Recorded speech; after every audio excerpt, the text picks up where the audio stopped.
Bonjour à tous. Alors je suis heureuse de vous retrouver dans cette vidéo pour vous parler d'une petite astuce pour faire disparaître des éléments gênants d'une photo.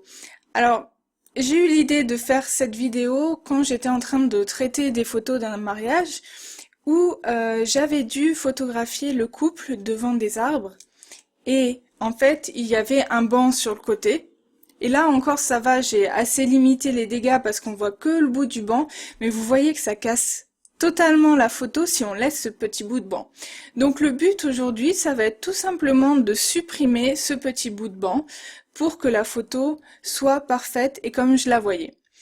Alors, vous pourriez me dire, mais tu pourrais recadrer ta photo un peu plus pour qu'il disparaisse. Alors en fait, j'ai pas envie parce que si je recadre plus, je vais commencer à couper le bas de mes mariés. Donc ça, c'était pas le but du tout. J'aurais pu également déplacer mes mariés à ma droite pour les mettre plus loin de ce banc. Mais en fait, j'avais pas envie parce que à droite, j'avais un autre souci, c'était une voiture. Donc c'était un choix un peu cornélien, mais moi j'ai préféré garder le banc et éviter la voiture qui est un peu plus grosse à supprimer sur ma photo finale. Donc quand vous prenez une photo, c'est bête à dire, mais il faut continuer de réfléchir et de savoir si vous allez devoir passer plus de temps en post-production pour optimiser votre photo et faire disparaître ces éléments qu'on n'aime pas du tout voir sur une photo de mariage. Donc moi, c'était vraiment un choix que j'ai fait.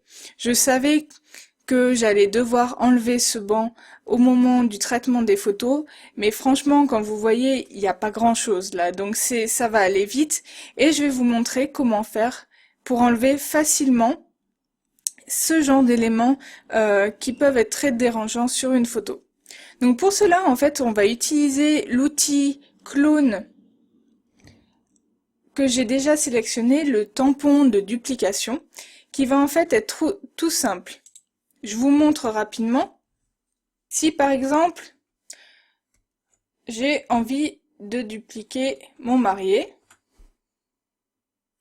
je le sélectionne comme source. Donc en fait, vous voyez, je mets ma souris sur le marié, j'appuie sur ma touche Alt. Vous voyez que ma souris a changé, vous voyez cette petite cible. C'est pour cibler l'échantillon que je veux utiliser comme source. Je clique. Et quand je relâche, vous voyez que c'est l'endroit où j'ai cliqué qui va se dupliquer. Et là, si je clique ailleurs, je vais pouvoir dupliquer mon marié. Vous voyez, la petite croix à gauche montre la source que je suis en train de copier. Donc ça, c'est une possibilité. Là, c'est pas le but, mais c'était vraiment pour vous montrer comment faire. Alors, si vous regardez bien, j'ai en fait créé un nouveau calque au-dessus de mon image. Pourquoi? En fait, c'est pour éviter de toucher à mon image de base. Donc c'est pour ça que j'ai créé un nouveau calque. Mais c'est pas tout. Si vous créez un nouveau calque, pour que l'outil tampon de duplication sache que vous voulez utiliser cette image comme source, il faut faire une petite touche ici, c'est l'échantillon. En fait, moi, mon échantillon, je dis à Photoshop, tu vas prendre les calques actuels et tous ceux qui sont en dessous de mon calque comme source.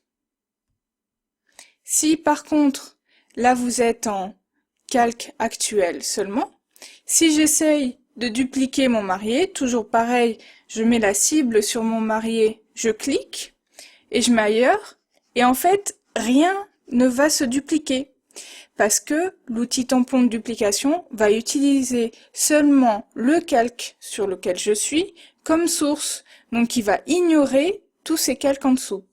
C'est pour ça que dans cette liste, il faut bien être sûr d'être sur l'option actuelle et en dessous.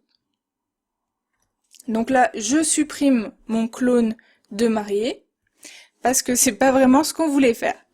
Donc là, on va aller voir de plus près notre banc. Et là, la retouche va être assez simple. Donc, ce que je vais faire, je vais diminuer la taille de mon outil de tampon. Et je vais, comme tout à l'heure, utiliser la touche Alt plus clic, je clique, pour avoir ma source. Vous voyez, là, je sais quelle va être la source que je vais copier quand je vais cliquer. Alors, si vous ne voyez pas, vous, sur votre Photoshop, votre source, c'est tout simple. Il faut aller dans le menu Fenêtre et Outils tampon de duplication. Moi, par exemple, je l'ai ici dans mon menu. Et là, c'est cette petite encoche qu'il faut avoir qui va vous montrer votre source. Si je le décoche, vous voyez, je vois plus ma source. Donc là, c'est vraiment une préférence personnelle. Il y a des gens qui préfèrent ne pas voir la source. Moi, j'aime bien la voir, par exemple, là, quand je dois suivre une intersection. J'aime bien commencer par l'intersection, puis remonter. Ensuite, m'éloigner de l'intersection. Aussi, je fais en sorte que ma source soit toujours alignée. Comme ça, quand je vais recommencer, je suis toujours la même ligne. Voilà. Donc là, vous voyez que c'est pas super aligné. Donc je vais remodifier ma cible. Donc Alt, clic. Voilà, je retrouve ma cible ici. Et je descends. Voilà. Là, j'aime pas trop ce point blanc. Et si on revient en arrière, notre banc a bien disparu.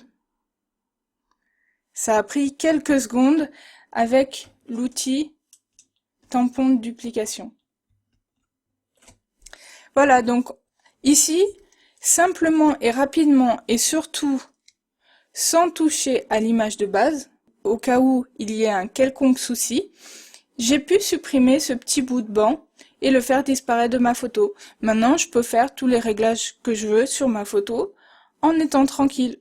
J'espère que ça vous aidera pour traiter vos photos. On se retrouve sur Vivre la photo pour d'autres tutoriels, Photoshop, Lightroom pour la retouche de vos photos.